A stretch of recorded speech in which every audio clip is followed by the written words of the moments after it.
السلام علیکم۔ بسم اللہ الرحمن الرحیم۔ شیخ ناصر بن مظفر الزہرانی فرماتے ہیں، ہمیں حکم دیا گیا ہے کہ ہر وہ رکعت جسے ہم اللہ تعالیٰ کے لیے ادا کرتے ہیں اور ہر نماز جس کے ذریعے ہم اللہ تعالیٰ کا تقرب حاصل کرتے ہیں، اس میں ہم اللہ تعالیٰ کی اس صفت الرحمن الرحیم کا خوب ورد رکھیں۔ تو اس وجہ سے ہم نماز بسم اللہ الرحمن الرحیم سے شروع کرتے ہیں اور ہر رکعت الحمدللہ رب العالمین الرحمن الرحیم پڑھتے ہیں، اور ہمیں یہ حکم نہیں دیا گیا کہ ہم العلی العظیم یا المنتقم الجبار یا الواحد القہار، جن سے اللہ تعالیٰ کی قدرت اور غلبہ کا اظہار ہوتا ہے، کا ورد کرے، باوجود یہ کہ یہ مقام اللہ رب العزت کے سامنے خشوع و خضوع کے اظہار اور اس ذات جبار کے سامنے کڑے ہونے کا ہے، تاکہ ہمارے دل اور دماغ میں یہ بات پیوستہ اور راسخ ہو جائے کہ ہم جس رب کی عبادت کرتے ہیں اور اس کے سامنے مؤدب کڑے ہوتے ہیں اور اپنی پیشانی اس کے سامنے رگڑتے ہیں، وہ رحمان اور رحیم ہے، تاکہ ہمارے دل اور دماغ کو اللہ تعالیٰ کی عبادت پر تسلی اور اطمینان اور سکون انشراح حاصل ہو۔ الرحمن کا صحیح ترجمہ دشوار ہے، مسرد الرحمہ سے فعلان کے وزن پر صیغہ ہے۔ ایسی زیادتی صفت کے بیان کے لیے بولا جاتا ہے جس کے بعد زیادتی کا کوئی درجہ نہ ہو۔ اس اجمالی بیان کے بعد چند آیتوں پر ذرا تفصیلی نظر ڈال لیجیے۔ سورہ بقرہ میں ارشاد باری تعالیٰ ہے، وَأَلْحَاكُمْ اللَّهَ وَاحِدَ لَا إِلَٰهَ إِلَّا هُوَ الرَّحْمَٰنُ الرَّحِيمُ۔ ترجمہ: تم سب کا معبود ایک ہی ہے، اس کے سوا کوئی عبادت اور بندگی کے لائق نہیں، وہ بڑا مہربان اور نہایت رحم والا ہے۔ اور اسی بات کو سورہ انعام میں یوں فرمایا، كَتَبَ عَلَىٰ نَفْسِهِ الرَّحْمَٰنَ لِيَجْمَعَنَّكُمْ عَلِيًّا يَوْمَ الْقِيَامَةِ لَا رَيْبَ فِيهِ۔ ترجمہ: اللہ تعالیٰ نے اپنے بندوں پر رحمت اور مہربانی لازم کر لی ہے، اپنے پر رحمت اور مہربانی لازم کر لی ہے، اس لیے وہ مجرموں کو سزا نہیں دیتا ہے، بلکہ اس نے اس پوری زندگی کی سب کو مہلت دے رکھی ہے تاکہ جو چاہے معافی مانگ لے اور اپنے کو درست کر کے عذاب سے بچا سکے۔ اس نے مقرر کیا ہے کہ انصاف اور جزا کے لیے تم سب کو قیامت کے دن جمع کرے گا، اور اس دن ہر ایک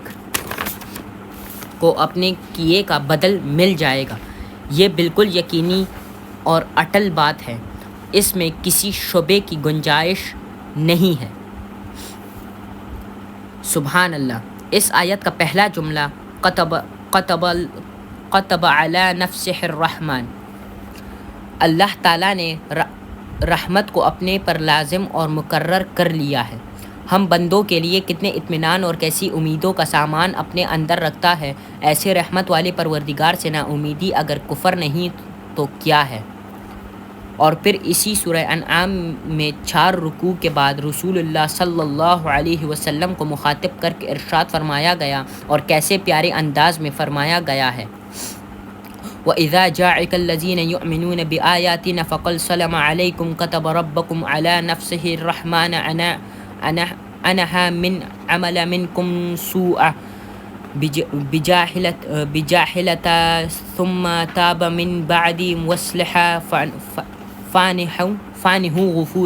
غَفُورٌ رَحِيمٌ۔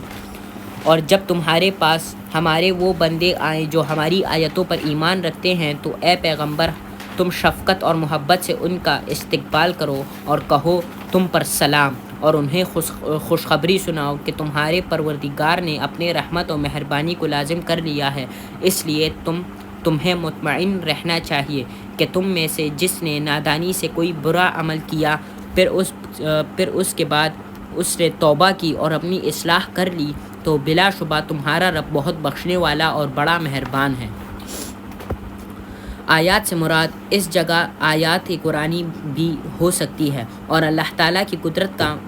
قدرت کاملہ کی عام نشانیاں بھی تو ایسے لوگوں کے متعلق رسول کریم صلی اللہ علیہ وسلم کو ہدایت دی گئی کہ آپ صلی اللہ علیہ وسلم ان کو سلام علیکم سے خطاب فرمائیں۔ یہاں سلام علیکم کے دو معنی ہو سکتے ہیں، ایک یہ کہ ان کو اللہ تعالیٰ کا اسلام پہنچا دیجیے جس پہ ان لوگوں کا انتہائی اعزاز و اکرام ہے۔ اس صورت میں ان غریب مسلمانوں کی دلشکنی کا بہترین ترادق ہو گیا جن کے بارے میں سرداران قریش نے مجلس سے ہٹا دینے کی تجویز پیش کی تھی، اور یہ بھی مراد ہو سکتی ہے کہ آپ صلی اللہ علیہ وسلم ان لوگوں کو سلامتی کی خوشخبری سنا دیجیے کہ اگر ان لوگوں سے عمل میں کوتاہی یا غلطی بھی ہوئی ہو تو وہ معاف کر دی جائے گی، اور یہ ہر قسم کی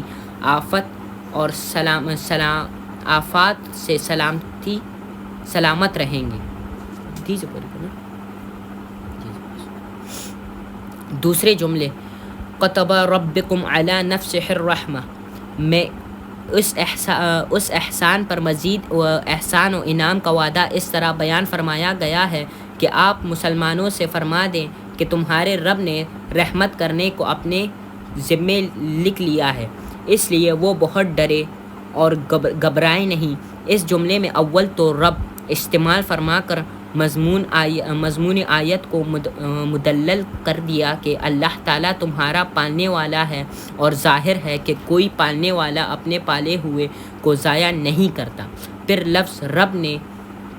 جس رحمت کی طرف اشارہ کیا تھا اس کو صراحتاً بھی ذکر فرما دیا، اور وہ بھی اس عنوان سے کہ تمہارے رب نے رحمت کرنے کو اپنے ذمے لکھ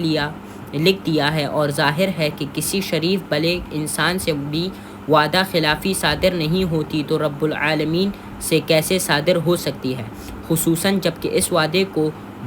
بصورت معاہدہ لکھ لیا گیا ہو۔